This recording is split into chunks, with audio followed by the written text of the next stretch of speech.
Coucou toi, j'espère que tu vas bien. On se retrouve aujourd'hui avec une vidéo blabla, potentiellement longue. J'ai fait mon maximum pour essayer de cadrer les choses, mais tu connais ma capacité extraordinaire à blablater pendant des heures. Donc, j'ai envie de te dire, pause pipi réglementaire obligatoire. Voilà. Aujourd'hui, la vidéo que je te propose, c'est un concept qui n'est absolument pas de moi, mais c'est un concept tout nouveau que je vais te proposer sur ma chaîne, à moi. C'est un type de vidéo que j'ai découvert chez Ben Never, et lui-même avait été inspiré par des interviews que Billie Eilish, donc la chanteuse Billie Eilish, fait avec je ne sais plus quel magazine, je crois que c'est Vogue, non c'est pas Vogue, bref, un magazine où tous les ans, elle va répondre aux mêmes questions, mais à un an d'intervalle. Donc je trouvais l'idée assez intéressante, et je me suis dit que c'était une vidéo qui était intéressante pour commencer l'année. Voilà. Donc je suis allée farfouiller l'internet pour trouver des questions qui soient sympas, tu vois, pas du genre la vidéo de... J'ai été voir la vidéo, une des vidéos de Billie Eilish où en fait on lui pose la question de combien elle a d'abonnés sur Instagram, combien de ventes d'albums elle a fait, etc. Bon, voilà, je n'ai pas Instagram, et puis mon chiffre d'abonnés sur YouTube n'est pas forcément la chose la plus faramineuse du monde. Donc je me suis focalisée sur des questions un peu plus développement personnel, tu vois, un tout petit peu plus profond que simplement les questions il fait beau, voilà. Donc j'espère que ça sera un concept qui te plaira, et que l'année prochaine, je reviendrai de nouveau avec ce concept-là, et pour répondre exactement aux mêmes questions. Voilà, je pense que j'ai fait le tour de ce que j'avais envie de te dire. Si tu as envie de découvrir la chaîne de Ben Never, je te mettrai le lien dans le commentaire épinglé. N'hésite pas à aller faire un tour, j'aime beaucoup sa chaîne. Je trouve que c'est une chaîne feel good. Voilà, c'est une chaîne YouTube où les vidéos qui sont proposées sont des vidéos qui font du bien, parce que on va découvrir que finalement derrière des images de confiance, d'assurance, etc. Et tout ça, on a tous les uns et les autres des fragilités, des doutes, des questions que l'on se pose. Alors là, ça fait très dramatique là ce que je suis en train de te dire, mais c'est pas du tout le cas au niveau de la chaîne.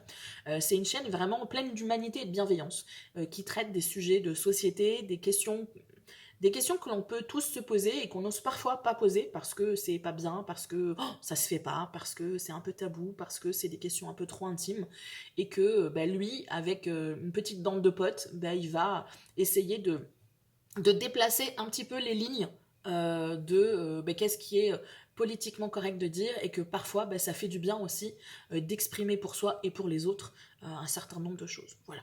Je te laisserai découvrir, c'est vraiment une chaîne que j'aime beaucoup, un petit jeunot. Je suis clairement pas son public cible, mais j'aime beaucoup le regarder, cette chaîne-là de temps en temps. Donc n'hésite pas à faire un tour, parce que comme je t'ai dit, ce concept de vidéo n'est absolument pas de moi, et je n'ai pas réinventé la roue encore une fois. Tout ceci étant dit, si tu as envie de passer un moment sympathique en ma compagnie, je t'invite à aller faire ta pause pipi, à aller chercher ta boisson préférée et à rester pour la suite de la vidéo. A tout de suite.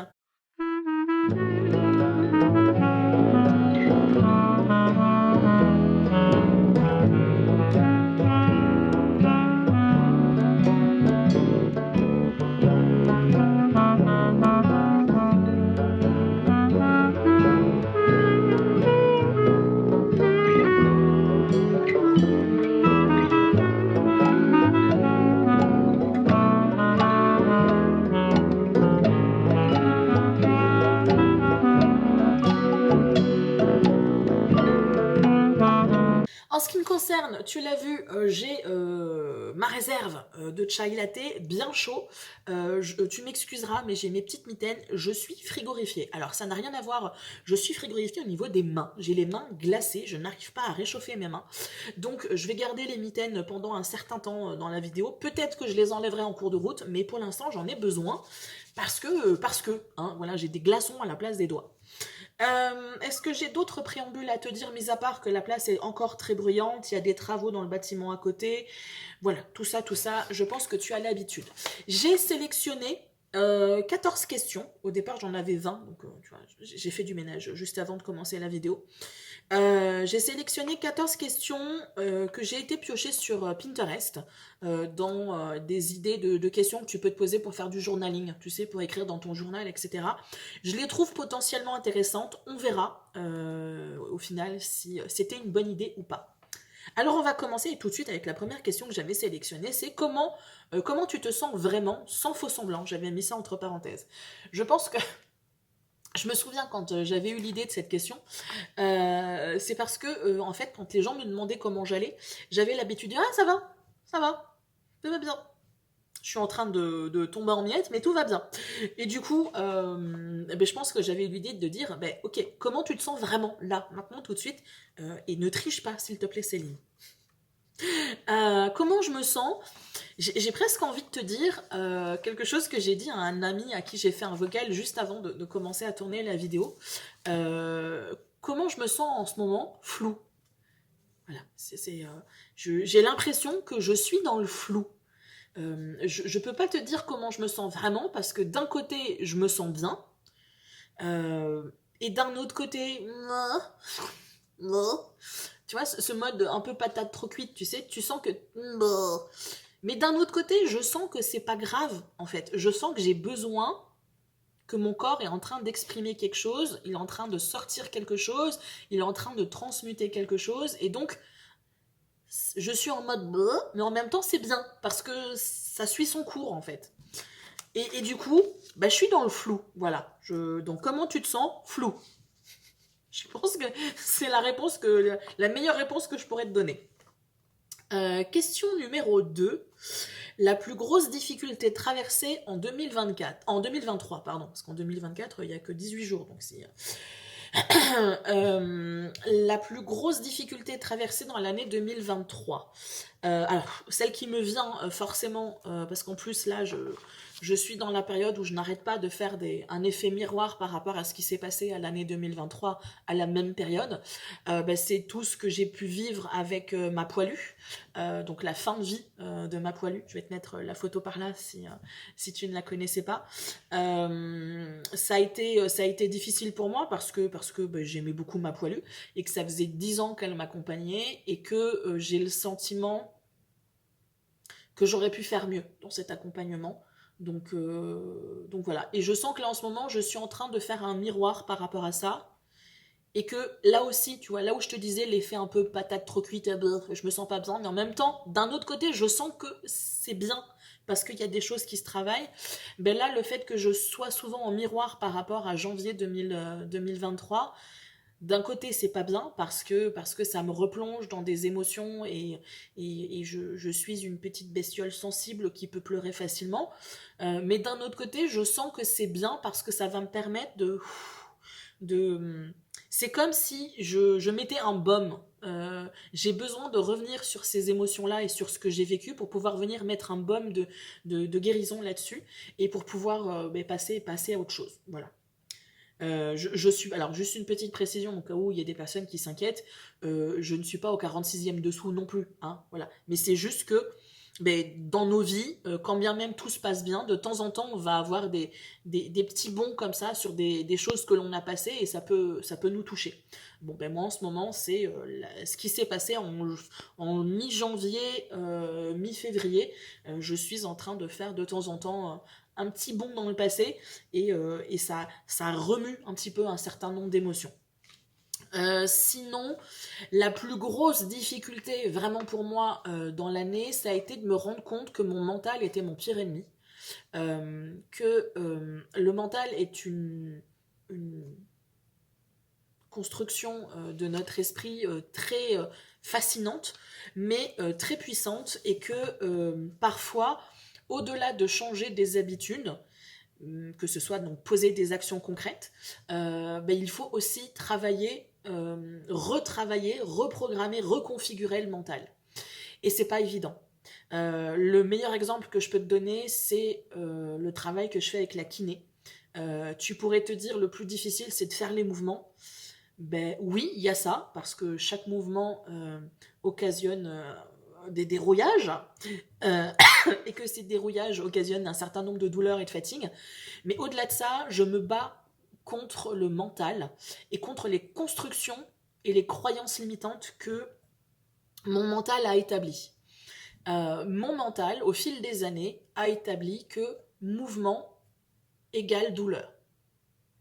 Et il faut que je sois en capacité de déconstruire ça. Mais pour déconstruire ça, il faut que je dépasse la chose et que du coup j'aille à l'encontre de mon instinct premier qui est de ne plus bouger. J'ai mal, ben j'arrête de bouger. Alors qu'en fait, non. Il faut que je reprogramme mon cerveau, mon mental, et du coup, il faut que j'aille au-delà de la vérité sur laquelle je me suis construit depuis au moins les 15 dernières années. Et ça, c'est pour la kiné, c'est par rapport à ma santé, par rapport à mon corps, de comprendre que... je me rappelle une fois, j'avais vu une vidéo de Major Mouvement, c'est un kiné, feel good aussi. Je vais te mettre également le lien dans le commentaire épinglé de sa chaîne. N'hésite pas à lui faire un tour si tu as besoin de conseils, de mouvements. Et puis vraiment, il a un certain peps qui donne envie, en fait, d'en découvrir un petit peu plus. Mais par contre, il y avait une fois une vidéo que j'avais vue et j'avais eu beaucoup de mal à accepter, en fait, l'information qu'il donnait. Et il disait, la douleur n'est rien de plus qu'une information. Et quand on est fibromyalgique et qu'on crève de douleur en journée, ou voilà, quand on est en pleine crise, et qu'on nous fait comprendre, enfin qu'on nous dit la douleur n'est qu'une information, ben, je t'emmerde en fait. Et le fait est qu'il avait raison, c'est juste que sur le moment, ben, j'étais pas prête à l'entendre. La douleur est une information que le cerveau construit. Et mon cerveau est en capacité, et ton cerveau aussi très probablement, de construire une information par défaut. Par défaut, mon corps part du principe que mouvement égale douleur. Si je bouge, je vais avoir mal. C'est comme ça, c'est établi. Il ne peut pas en être autrement, en fait. Et du coup, c'est très difficile de se battre contre ça, parce que c'est un travail de tous les instants. C'est vraiment un travail de se reprendre constamment, parce que de cette croyance limitante va graviter autour plein de comportements limitants qui vont avec, et puis de croyances limitantes qui vont être associées, etc. Et on se rend compte qu'en fait, c'est une sorte de toile d'araignée qui s'est tissée au fil des années, et qui fait que on va s'empêcher, on va se bloquer un certain nombre de fois. Donc pour moi, la plus grande difficulté, ça a été ça, de me battre avec mon mental. Le mot se battre, c'est pas le bon terme. Prendre conscience que mon mental me mène par le bout du nez depuis trop longtemps maintenant, et que maintenant il est temps que moi, je commence à reprogrammer, je disais souvent dans les tirages que je te propose, de reprogrammer les paramètres de ma vie. Ben voilà, je vais arrêter d'être en mode autopilote sur les programmes d'il y a 15 ans, et je vais définir, paramétrer de nouveaux éléments qui vont me permettre d'aller de l'avant. Je l'espère. Question suivante. Est-ce que je prends soin de moi ? Je crois pas. Ce qui est assez... comment on dit j'ai pas le terme. Mais quand tu dis quelque chose et qu'en fait tu l'appliques pas chez toi, j'ai plus le terme. Mais à la fin de chacune de mes vidéos ou à la fin de chacun de mes posts, je te dis de prendre bien soin de toi. Et en fait, je le fais pas. Mais c'est ce que je dis souvent avec le tarot, tu vois, c'est le cordonnier le plus mal chaussé. Je tire les cartes depuis 15 ans. Normalement, je devrais être en capacité de me faire plein de tirages rien que pour moi, et je le fais jamais. Et je ne prends pas soin de moi. En fait, je pense que je crois prendre soin de moi en faisant un certain nombre de choses, mais c'est pas les choses dont j'ai vraiment besoin, peut-être. Et je ne suis peut-être pas assez bienveillante envers moi-même, du fait de ces fameuses croyances limitantes, tout ça. Parce que prendre soin de moi, ça pourrait vouloir dire accepter, par exemple, ce qui s'est passé pour moi la semaine dernière, d'avoir vraiment 3 jours en mode patate trop cuite, mais version Jedi, tu vois. Vraiment 3 jours où j'ai fait que dormir. Et ça, pour moi, c'est très compliqué à accepter, parce que ça vient se buter à... Ouais, mais si déjà tu travailles pas, mais alors si en plus tu passes ta journée à dormir, mais t'es vraiment une casseuse, quoi. Et ça, c'est quelque chose sur lequel je me bats depuis que j'ai arrêté de travailler. Ce sentiment ce besoin d'essayer de brasser de l'air pour donner l'illusion que je suis active et que donc, je suis comme tout le monde. T'as vu, hein, je suis comme tout le monde. Moi aussi, t'as vu, je suis fatiguée parce que moi aussi, j'ai fait plein de trucs. Donc, je pense que si je suis honnête, je te dirais non, je ne prends pas assez soin de moi. Et je pense que, voilà, en ce moment, prendre soin de moi, ça veut dire être vraiment dans la bienveillance et pas une bienveillance de façade. Et j'ai un peu de difficulté. J'ai un peu de difficulté avec cette histoire de croyances limitantes et j'ai un peu de difficulté parce que j'ai passé beaucoup d'années à être en lutte, vraiment, en guerre contre mon corps. En guerre contre mon corps parce que mon corps m'en fait baver depuis pas mal d'années et que j'ai beaucoup de mal à lui apporter de la bienveillance. Et du coup, alors je ne suis pas dans un comportement d'autodestruction, hein. On va pas, voilà, on se détend, mais je suis pas non plus dans un schéma de bienveillance et d'écoute envers moi-même. Donc ça, c'est quelque chose qu'effectivement, il faut que je travaille. De quoi est-ce que j'aurais besoin ?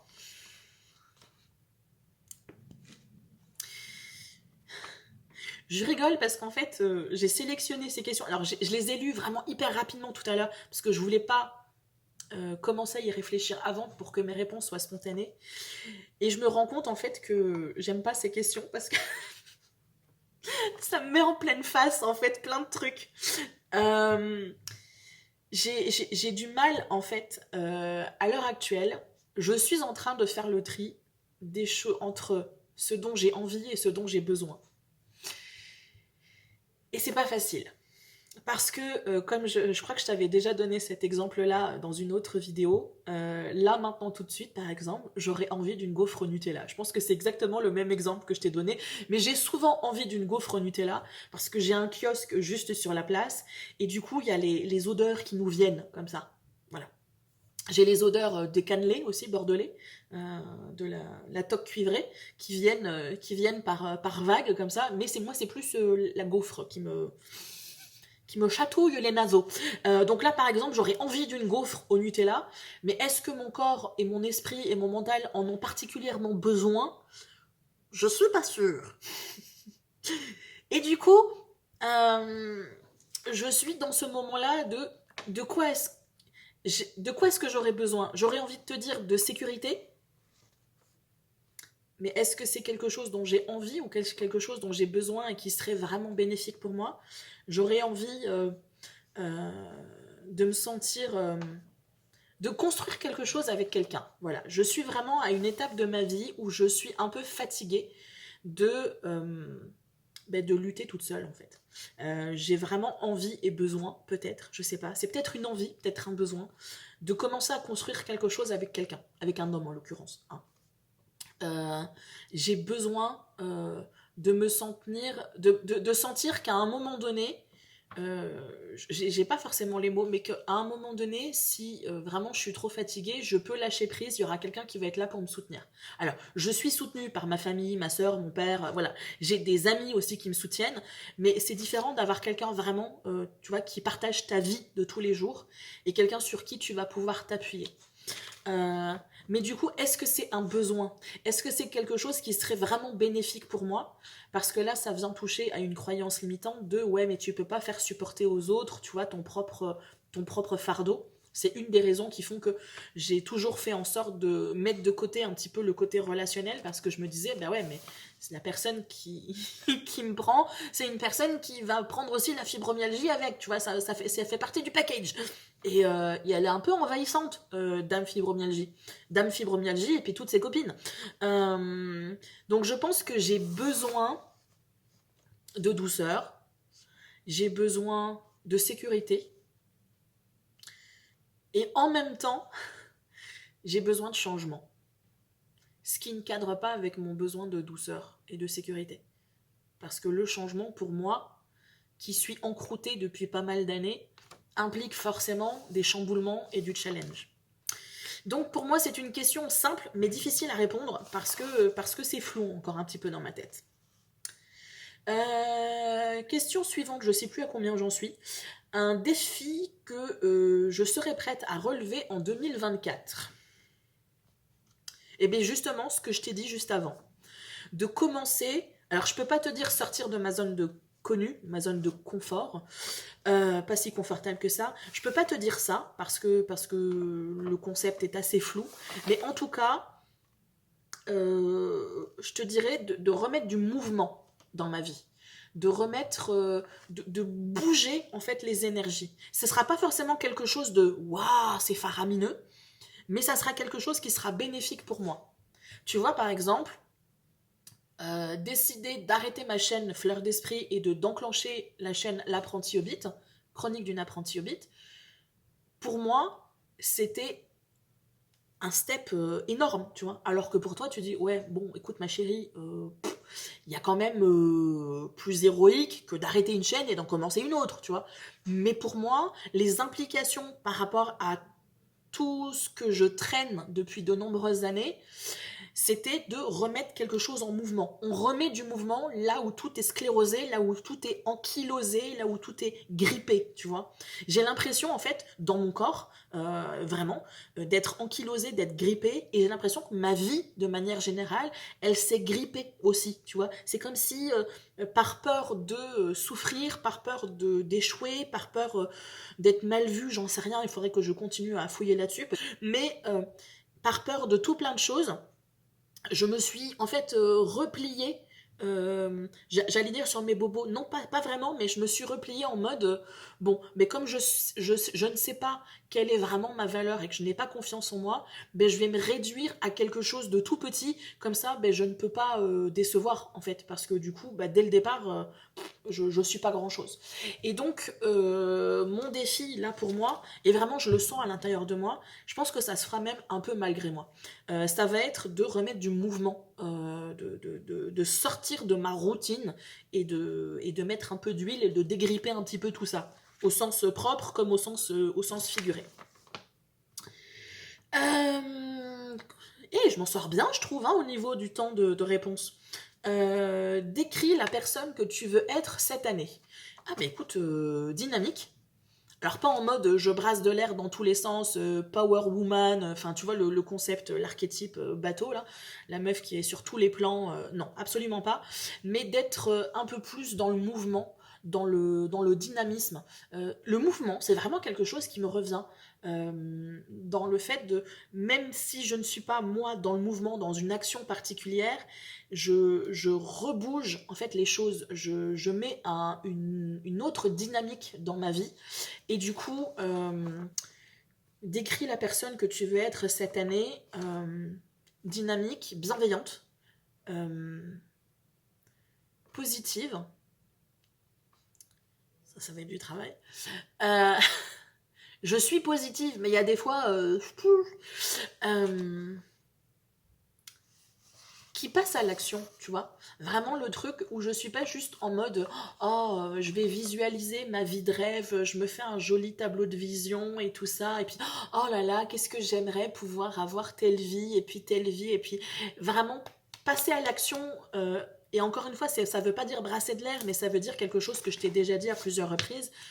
Dans ma vie de rêve, j'ai un potager, j'ai des ruches, j'ai une boutique d'herboristerie, et je n'ai absolument pas les compétences là dans l'immédiat pour tout ça, tu vois. Donc c'est dès maintenant acquérir des compétences qui vont permettre de pouvoir expérimenter. Ça ne veut pas dire que le moment venu, je vais pas faire des grosses conneries, ça sera l'intérêt de l'expérimentation, expérimenter plein de choses, mais j'aurai au moins un minimum de connaissances qui me permettront de me dire, bon, je peux me lancer, il n'y a pas de souci en fait.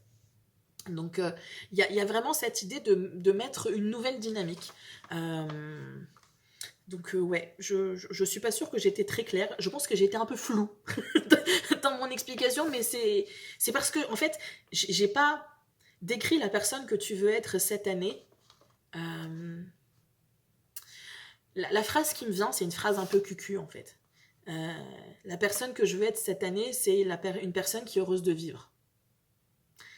Je suis pas en train de te dire que je suis Cosette et que j'ai la vie la plus horrible du monde, loin de là. Comme je te dis, j'ai pleinement conscience que malgré mon budget serré, malgré l'appartement entouré de bordel et de bruit dans tous les sens, je suis bien lotie et beaucoup mieux lotie que la dizaine de gars qui se trouvent sur la place, qui sont actuellement au moment où je te parle, sous la flotte. Euh, donc j'ai conscience que je n'ai pas une vie misérable. Mais ça ne veut pas dire pour autant que je suis heureuse de ma vie. Parce que je n'arrive pas à être reconnaissante pour ce que j'ai maintenant. Et du coup, ça ne me permet pas de passer au step au-dessus et de travailler pour ce qui est à venir. Donc j'ai envie, quand bien même ma vie n'est pas idéale, tu vois, idéale dans le sens, elle ne correspond pas là maintenant à la vie que je rêve, mais j'ai envie quand même de kiffer ma vie. Donc voilà, qui j'ai envie d'être pour l'année 2024.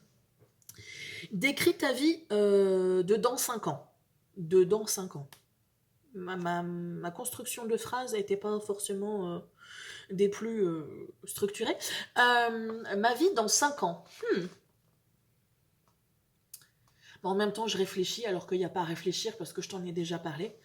Je ne suis plus dans cet appart. Je suis dans une maison avec un jardin entouré de nature.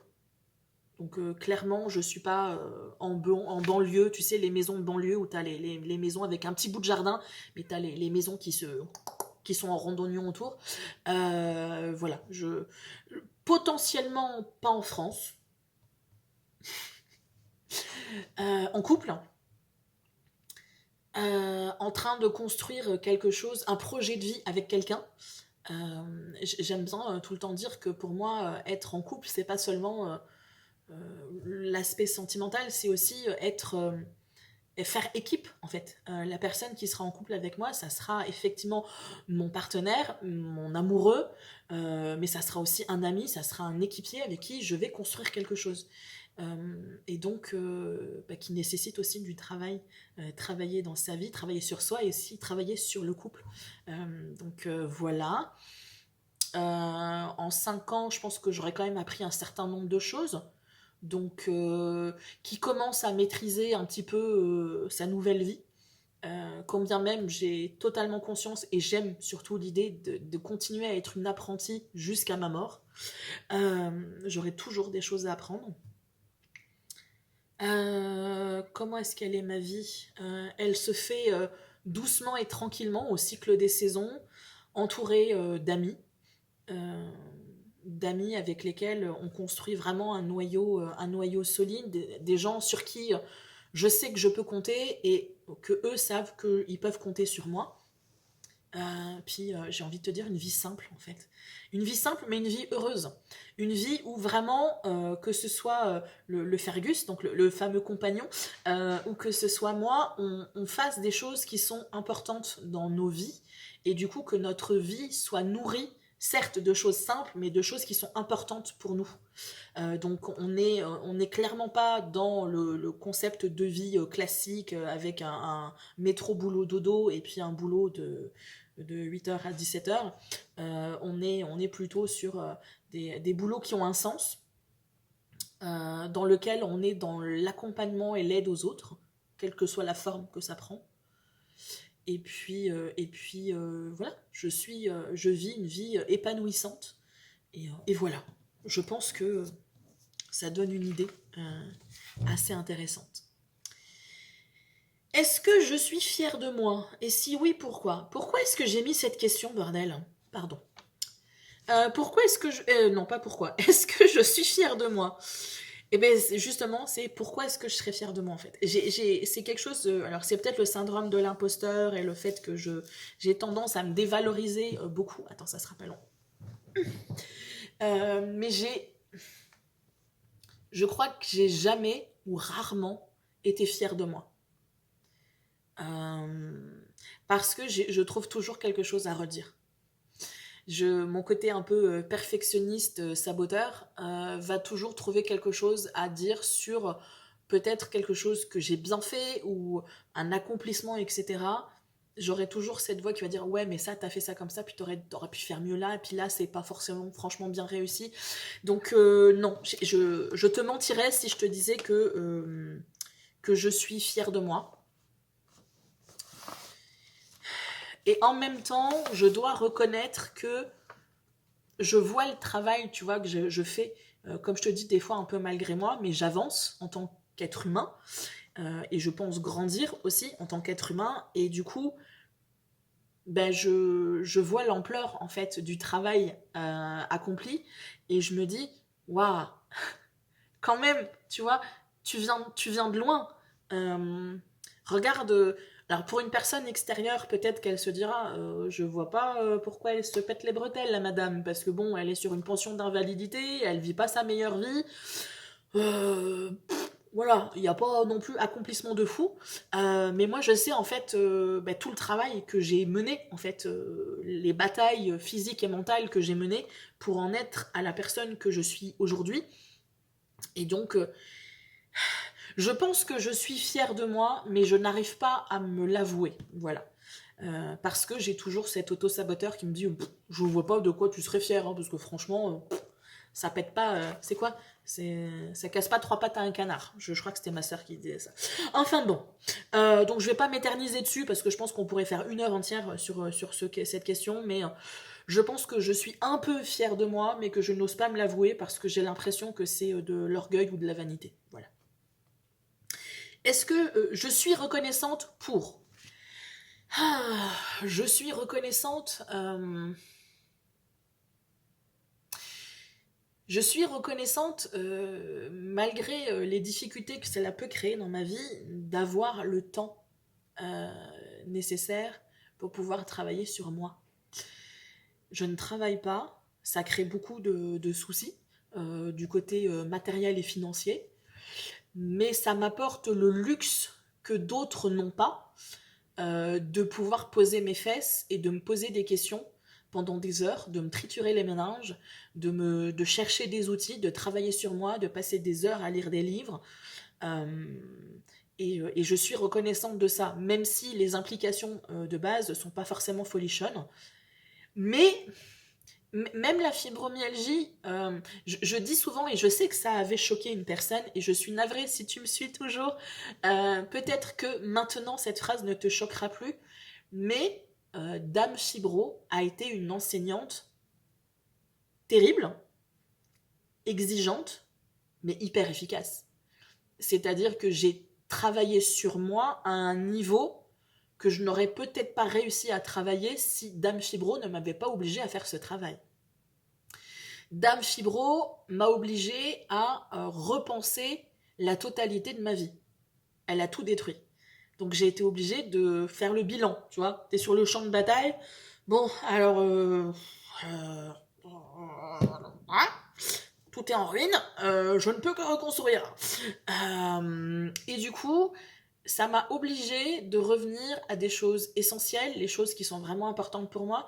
Donc même les choses négatives, alors je sais que ça va paraître cucu, elle raconte des conneries, mais même les choses négatives, ben, je suis reconnaissante parce que ben, c'est ce qui m'a amené en fait à faire un travail sur moi et un travail où je commence à voir la personne qui se cache à l'intérieur de moi, tu vois, la personne en devenir, qui j'ai déjà, tu vois, le côté un peu bienveillant, qui va être à l'écoute de l'autre, qui va aimer découvrir l'autre. Ça, c'est quelque chose qui me fascine. Découvrir l'autre, découvrir euh, ses failles, mais pas dans le sens où je vais user de ses failles, mais dans le sens où je vais pouvoir peut-être lui apporter la bonne phrase, le bon mot qui va pouvoir aider la personne, qui va pouvoir la guider, la pousser sur le bon chemin. Et ensuite, elle fait son travail, mais c'est juste, voilà, on va juste la décaler un tout petit peu pour qu'elle aille sur le bon chemin. Je sens que c'est à l'intérieur de moi. La bienveillance que je peux te montrer, c'est pas une bienveillance forcée, elle est là. Mais je sens que j'ai un potentiel autre, voilà, supérieur par rapport à plein de choses. Et je sens que ça vient et je n'aurais pas été capable de découvrir cette Céline-là s'il n'y avait pas eu la phase de destruction qui était nécessaire pour pouvoir enlever tout le faux semblant et revenir à l'essentiel et à l'authentique.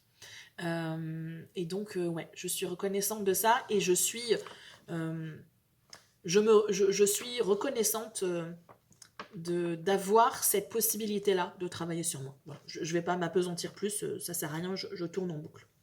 Je vais juste boire une petite lampée de mon thé.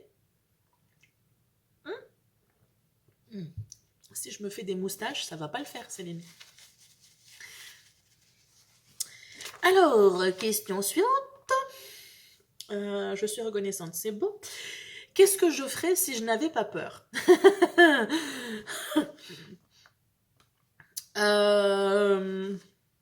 Tout. Voilà. Si je n'avais pas peur, j'arrêterais de me poser beaucoup de questions, trop de questions, et je lancerais mon activité en tant que tarologue, guidance tarologue, je lancerai ma chaîne, ma boutique Etsy, je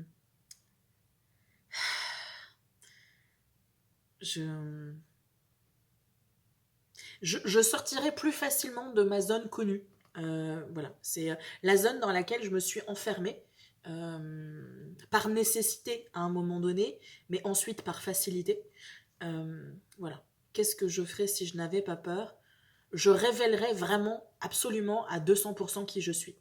C'est-à-dire qu'il y a toujours des parties de moi que je n'ose pas forcément révéler à 100%. Il y a peu de personnes à qui je peux dire que je suis vraiment à 200% authentique. Ça veut pas dire que je suis fourbe, ça veut juste dire que, tu vois, même mon côté faux folle, le côté très différent que tu peux avoir quand tu as la Céline qui fait des tirages de tarot, par exemple, même là, parfois je me retiens un petit peu. Parce que je n'ai pas assez confiance en moi et je me pose beaucoup de questions de comment l'autre va prendre telle information. Oh, t'imagines, puis qu'est-ce qu'il pourrait dire, et puis oh, et du coup, voilà. Si je n'avais pas peur, qu'est-ce que je ferais? Ben, je serais j'ai le terme en anglais, le fait de ne pas s'excuser d'exister, tu vois, de ne pas, voilà, c'est ce que je ferais. J'arrêterais d'essayer de m'adapter et de faire le caméléon encore un peu. Je continue à le faire encore un peu. Beaucoup moins, mais encore un peu. J'arrêterai de faire ça et je serai 100%, 2000% moi. Voilà, je pense que c'est la réponse que je t'apporterai. Question suivante. C'est quand la dernière fois que j'ai fait quelque chose pour la première fois? Attends, c'est quand la dernière fois que j'ai fait quelque chose pour la première fois? C'est quand la dernière fois? Mais aujourd'hui, c'est la première fois que je fais cette vidéo. Non, ça marche pas. Je sais pas. Étant donné que j'aime bien ce que je peux contrôler et ce qui est connu, je fais rarement des choses vraiment très très nouvelles. Mais là, je te dirais que je suis en train... Alors si, l'autre jour, à 1h du matin, m'a pris l'envie soudaine de sortir mon micro pour expérimenter quelque chose qui pourrait peut-être un jour potentiellement sortir sur ma chaîne. Donc, est-ce que ça compte? On va dire que ça compte, voilà. Donc c'est un projet et du coup j'ai essayé de voir, d'expérimenter un petit peu. Je t'en parlerai très probablement parce que c'est quelque chose qui me tourne en boucle depuis à peu près une semaine. Ça me tourne tellement en boucle que ça m'empêche de dormir parfois. Donc il va falloir que je le sorte, tu vois. je compte sur mes nuits de sommeil pour mon équilibre mental. Donc je pense que je t'en parlerai quand même assez rapidement. Question suivante. Le sujet qui... comment j'ai écrit? Le sujet qui me pourrit la vie en ce moment. L'argent. Je reformule. La peur du manque. La peur du manque liée à l'argent. La peur du manque parce que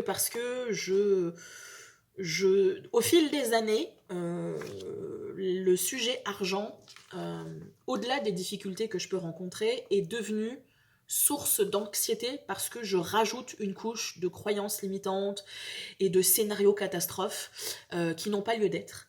Et je me mets la rate au courbouillon pour des choses qui ne sont pas encore arrivées et qui n'arriveront peut-être même jamais. Mais je me mets vraiment la rate au courbouillon. Ça n'est pas une expression, c'est que je me fais... Vraiment, je ressens physiquement l'angoisse pointée dans mon estomac. Et du coup, c'est quelque chose sur lequel il faut vraiment que je travaille parce que ça me pourrit la vie. Au point où... c'est ce que je te dis, je me crée de l'anxiété ou je me crée du stress là où ça ne devrait pas être. Je te donne un exemple tout con, un exemple dont je t'ai déjà parlé d'ailleurs dans la vidéo budget que je t'ai proposée mercredi, donc n'hésite pas à aller la voir si tu l'as pas vue. C'est encore une vidéo longue, donc tu es prévenu. Mais à un moment donné, je t'expliquais que j'ai bien envie de m'acheter un petit oracle qui me fait de l'œil depuis de nombreuses années, parce que je le connais depuis sa version auto-publiée à 200 €, pour ensuite basculer à sa version en anglais. Et maintenant, la version française vient de sortir. Et du coup, bah, ça me fait de l'œil. Mais je me dis, bon, bah, c'est 26 €, Céline. Céline, tu as décidé que ton budget 2024, il serait. Et donc, c'est pas sérieux de dépenser 26 € alors que je les ai là. Les 26 €, je les ai. Donc là, concrètement, une fille saine et équilibrée d'un point de vue énergie-argent, elle se dit, bah, il n'y a pas de problème. J'ai l'argent, mes frais fixes sont passés, on est tranquille, je vais au magasin, je m'achète mon petit oracle et je surkiffe et je remercie la vie d'être en capacité de m'acheter cet oracle. Non, non, non. La version Céline, pas du tout équilibrée au niveau de l'énergie argent, elle a construit une telle panique à l'idée de dépenser un argent qu'elle ne devrait pas dépenser, parce que tu comprends, le budget est serré. Mon budget est serré, je sais pas comment t'expliquer, mais je peux quand même me permettre de temps en temps une petite dépense. Et moi, c'est tellement arrivé en mode paranoïa vénère que même une dépense de 26 € que je peux me permettre à un instant T, mon mental, lui, il va mouliner en mode ouais, non, mais alors t'imagines. Alors déjà, le truc bonus, mais le truc qui m'arrive de temps en temps, oui, mais alors t'imagines, t'arrêtes pas de dire que t'as un budget serré, et puis tu vas t'acheter un oracle, t'imagines ce que les gens ils vont penser. Alors bon, concrètement, je devrais m'en carrer le postérieur de ce que les gens pensent, mais bon, ça m'arrive de temps en temps d'avoir cette phrase qui me vient. Mais au-delà de ça, c'est ouais, mais alors, t'imagines, regarde, là tu dépenses 26 €, mais le mois il est pas fini. Donc tu sais pas la prochaine tuile qui va te tomber sur le coin du bec. Meuf très positive. Et puis t'imagines, hein, s'il y a le moindre problème, ben après tu vas être en galère, puis après tu pourras plus payer tes factures, et puis après comment est-ce que tu vas faire? Puis ton père il va être obligé de t'aider, et puis du coup t'imagines, hein, être aidé par son père alors qu'on a 44 balais.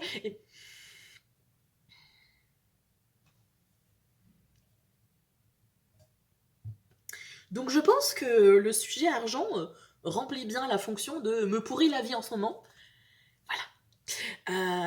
Donc il va falloir, j'en reviens à une des questions auxquelles j'ai répondu tout à l'heure quand je disais les plus grosses difficultés traversées dans l'année 2023, je t'ai répondu mon mental. Mais pour l'énergie argent, pour l'argent, c'est pareil en fait. Oui, j'ai le côté hyper pragmatique, hyper matériel, il faut que je fasse attention. Mais faire attention ne veut pas dire que je ne me fais pas plaisir de temps en temps. Et il va falloir que j'arrive à casser les constructions mentales que je me suis mis en mode tu as un petit budget, tu as une pension d'invalidité, tu ne peux pas te permettre de te faire plaisir. Bah si, en fait. Mais mentalement, il faut que j'arrive à défoncer ça, et c'est pas évident. C'est vraiment pas évident. Donc voilà, ça me pourrit la vie à bien des niveaux, mais au-delà de la simple inquiétude que je pourrais avoir pour l'argent, ben je m'en rajoute une couche, tu vois. Je te jure, je m'auto-fatigue. Oh. Question suivante. Dans quel aspect de ma vie je voudrais avancer? Dans quel aspect de ma vie je voudrais avancer? Bah, je serais tentée de te dire tous les aspects, mais je suis pas sûre que j'aurai l'énergie. Relationnelle, je te l'ai dit tout à l'heure, alors tant sentimentale que amicale. J'ai vraiment...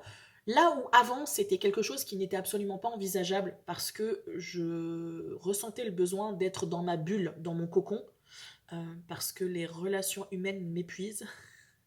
À chaque fois, je rigole quand je dis ça, mais c'est vrai. C'est que, étant donné que je suis empathe et que je suis vraiment une éponge, je vais capter tout, en fait. Je vais capter les émotions de l'autre, ses joies, ses frustrations, ses peines, ses colères, et je vais capter, voilà, ses pensées, je vais capter les douleurs des autres, comme si j'en avais pas assez de moi-même. Et du coup, quand je rentre chez moi, je suis... et puis, du coup, comme je suis généreuse, en mode un peu syndrome Mère Teresa, je ne protège pas assez mon énergie, et du coup, ben, les gens se servent. Je suis un peu la station de service du coin, tu vois. Et du coup, je rentre chez moi, je suis littéralement vidée. et appesanti d'émotions qui ne me concernent pas, mais que je garde quand même sur moi. Donc pendant très longtemps, j'ai fait un peu le mode on ferme les écoutilles et puis on se met en sécurité. Et là, et c'était nécessaire et c'était justifié, c'était important que je me mette dans ma bulle pour être en capacité de découvrir ma propre énergie. Et du coup, en découvrant ma propre énergie, je suis en capacité de faire la différence avec l'énergie de l'autre. Du coup, quand j'ai une émotion qui me vient, ok, là, pourquoi je sens de la colère? Ok, je sens de la colère. Est-ce que c'est une colère qui m'appartient? Est-ce qu'il s'est passé quelque chose qui fait que ça a réactivé de la colère en moi? Non. Ah, du coup, c'est une émotion qui ne m'appartient pas. Je l'ai captée parce que j'ai cette capacité. Tu l'as aussi, mais tu t'en rends peut-être pas forcément compte. Mais du coup, je sais faire la différence. Et pour pouvoir faire cette différence-là entre mon énergie et l'énergie de l'autre, il a fallu à un moment donné que je me retrouve seule avec ma propre énergie.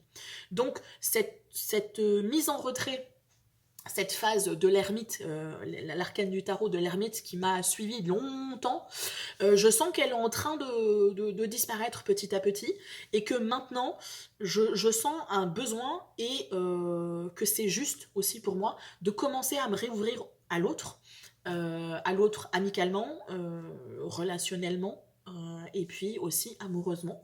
Là où jusqu'à maintenant pour moi c'était juste no way, il y a personne qui rentre dans ma vie déjà parce que j'ai pas l'énergie j'ai pas la disponibilité pour quelqu'un en fait, j'ai pas l'espace mental pour. Et puis je commence à accepter l'idée aussi que la personne en face elle est assez intelligente et assez équilibrée pour savoir que si elle me prend moi, elle va prendre le package complet, c'est-à-dire moi avec mes phases positives et mes phases de fragilité où je suis un peu comme un animal blessé quand je suis en pleine crise de fibromyalgie.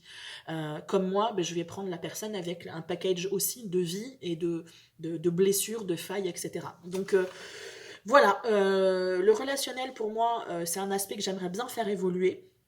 Les finances, bien entendu, essayer de me créer un petit peu d'aisance, un petit peu de liberté, et je sens que là, en fait, l'univers essaye vraiment de, tu vois, genre, je veux pas voir, mais il me tourne la tête pour me dire, la seule façon que tu as de pouvoir te créer ce petit brin de liberté dont tu rêves, c'est que tu te retrousses les manches et que tu crées cette liberté-là, en fait, en te lançant, en proposant des tirages de tarot, en te lançant peut-être en faisant quelques documents, des visuels, etc., que tu vas pouvoir proposer à la vente.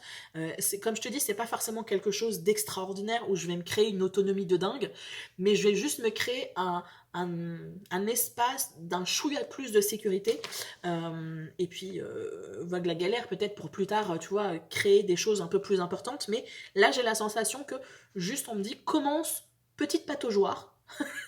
Mais pour l'instant, la petite pataugeoire, elle me fait peur, tu vois. Je suis à l'étape où je mets juste le petit orteil la pataugeoire, et là, l'univers, il est en train de me dire, ma chérie, on va te faire tomber dans la pataugeoire. Si tu veux pas y aller, nous, on va te pousser y aller dans la pataugeoire. Donc voilà. Un aspect où je voudrais avancer, la santé aussi. Enfin, pour moi, c'est des évidences. Disons que là, je suis dans l'état d'esprit où je comprends que je suis, alors ça va paraître bateau, mais que je suis partie prenante dans le processus de santé, de retour vers la santé. Là où il y a quelques années, je déléguais aux médecins, je déléguais aux kinés, je déléguais à qui voulait bien le fait de travailler sur ma guérison. Voilà, débrouillez-vous. Maintenant, je réalise, de par cette compréhension par rapport à mon mental, que je suis partie prenante et que je pourrais avoir le meilleur médecin, le meilleur kiné du monde. Si moi, je ne m'intègre pas dans le processus et que je ne fais pas le travail qui est nécessaire, ça avancera pas. Donc voilà, je me dis que je suis dans les bonnes énergies, les bonnes vibes pour ça, on verra bien. Et puis sinon, avancer dans ma croissance personnelle, mais en fait, j'ai l'impression que tout est lié, tu vois, c'est pour ça que je te disais quel aspect de ma vie sur lequel aspect de ma vie je voudrais avancer, mais c'est surtout parce qu'en fait, le travail que je fais au niveau santé me permet d'avoir une certaine stabilité, au santé physique, me permet d'avoir une certaine stabilité émotionnelle, qui du coup me permet d'être plus disponible à l'autre, quel que soit l'autre, que ce soit une connaissance, un ami, enfin connaissance ou abonné YouTube, petit hobbit qui vient me rencontrer sur mon espace internet, amis, amoureux, J'aurai plus de disponibilité si je suis stable émotionnellement, et cette stabilité vient de mon travail sur ma santé physique. Et tout ça, plus le travail que je fais sur moi d'un point de vue de développement personnel, travail ésotérique, etc., aide aussi à renforcer et à enraciner le travail que je peux faire au niveau de ma santé. Et du coup, le tout va me permettre d'avoir une certaine stature et retrouver une certaine confiance et travailler sur mon syndrome de l'imposteur, qui vont me permettre de dépasser les frontières, enfin, de cette zone connue d'un point de vue finance, etc. Donc j'ai l'impression que tout est intriqué. Tout est imbriqué, et comme je te disais dans une autre vidéo, un aspect va infuser positivement ou négativement les autres aspects de ma vie. Pour toi aussi, hein, c'est la même chose. Mais voilà. Donc un gros chantier. Et dernière question, un génie te propose 3 vœux. Ouais, mais alors moi je connais l'histoire, parce que le génie, en fait, à chaque fois il t'entourloupe. Hein. Donc avant, le génie, je le prends entre 4 yeux. Et pas t'entourloupe. C'est compliqué. C'est compliqué de définir un truc en particulier. M'assurer une sécurité financière. Et donc d'avoir la capacité, donc dans ce vœu-là, d'avoir la capacité de pouvoir m'aider moi, hein, mais aussi d'aider les gens qui sont autour de moi. Je pense à mon père, par exemple. Rencontrer l'amour de ma vie, comme ça, grâce à l'aisance financière, rencontrer et construire quelque chose avec l'amour de ma vie, l'homme de ma vie. Non, le génie, il nous fait des entourloupes des fois. Autant baliser le truc. Et du coup, avec le bon équipier et puis l'argent, on peut construire quelque chose de sympathique. Donc je vais pas dire la maison que j'ai en rêve, parce que ben ça, on pourra se retrousser les manches et le faire. Troisième vœu, on va être égoïste, on va dire la santé, que en un claquement de doigts, donc du coup ça ne correspond absolument pas au refrain que je viens de te faire, que je suis partie prenante du processus de guérison, que les choses ne se font pas en un claquement de doigts. Oui, mais là il y a le génie qui débarque. Donc le génie il débarque, donc je lui dis en un claquement de doigts, tu régénères la totalité de mon corps, et il respire, il resplendit la santé pendant au moins 50 ans. 60 ans. Voilà. C'est un peu égoïste, mais voilà. Sinon, après, on a les délires Mère Teresa et l'abbé Pierre, la paix dans le monde et tout ça, mais non, je vais être égoïste. Voilà, bah écoute, j'ai fini. Combien de temps? 53 minutes? Je m'attendais à ce que ce soit pire. Donc voilà, je suis assez contente. Mais du coup, ce qui fait que là, mes vidéos de 2024, je pense qu'il y en a qui doivent se dire, alors ça y est, Céline, version 2024, elle s'est lâchée là. Là où avant, elle osait pas trop, là elle nous pète tout le temps des vidéos de plus d'1 heure, voire 2 heures de vidéos. C'est pas voulu, mais il se trouve que... voilà. Donc, bah écoute, ma foi, on va faire avec ça. J'espère que cette vidéo t'a plu. N'hésite pas, toi, à te poser ces questions, finalement. C'est quelque chose que tu peux faire. Alors, si tu as une chaîne YouTube, go, lance-toi. Petit message subliminal à une copine qui a un prénom qui commence par F. Oui, c'est de toi que je parle. Si tu as une chaîne YouTube, n'est-ce pas? N'hésite pas à la faire. Tu peux faire une vidéo. Mais si vous n'avez pas de chaîne YouTube, si tu n'as pas une chaîne YouTube, bah, tu peux très bien prendre ton journal et ta meilleure plume, et puis du coup répondre à ces questions. Je te les mettrai dans le commentaire épinglé. Donc voilà, n'hésite pas de ton côté, ou à me répondre ça en commentaire. Alors peut-être pas aux 14 questions, parce que là du coup tu vas me faire un pavé, YouTube il va bugger, mais pourquoi pas aux questions qui te parlent le plus. Je serais curieuse de voir un petit peu, et puis du coup toi-même, tu vois, si tu le fais dans ton journal ou si tu le fais sous la vidéo, dans 1 an tu pourras revenir sur la vidéo ou dans ton journal et voir l'évolution que tu auras pu faire. Donc je trouve que c'est un exercice qui est intéressant. C'est sympathique parce que ça nous fait un petit Polaroid, un petit instantané d'un instant T. Et puis en même temps, ben, ça nous permet de pouvoir nous projeter aussi et de voir ben, l'évolution qu'on aura fait en un an, sans se mettre de pression, mais juste se dire, ah c'est amusant, dans l'état d'esprit dans lequel j'étais à ce moment-là, c'est amusant. Et puis peut-être que dans un an, les choses auront vachement évolué et que je serai déjà avec le Fergus, l'homme de ma vie, le Fergus. À chaque fois, je dis en rigolant, à force de l'appeler Fergus, je vais voir un mec débarquer un jour, bonjour, je m'appelle Fergus. Ça ferait bizarre. Mais du coup, pourquoi je te dis ça? Oui, peut-être que dans un an, je regarderai avec bienveillance mon moi d'aujourd'hui, et puis je me rendrai compte que les choses auront évolué, ou pas du tout. Mais dans ces cas-là, je serai un chouïa déprimé quand même. Parce que là, je suis quand même bien lancée. Donc on verra bien. Écoute, je vais m'arrêter là. J'espère que tu as passé un bon moment en ma compagnie. Je te dis à très bientôt. Je ne sais pas avec quoi je te retrouve la semaine prochaine, mais je te retrouve.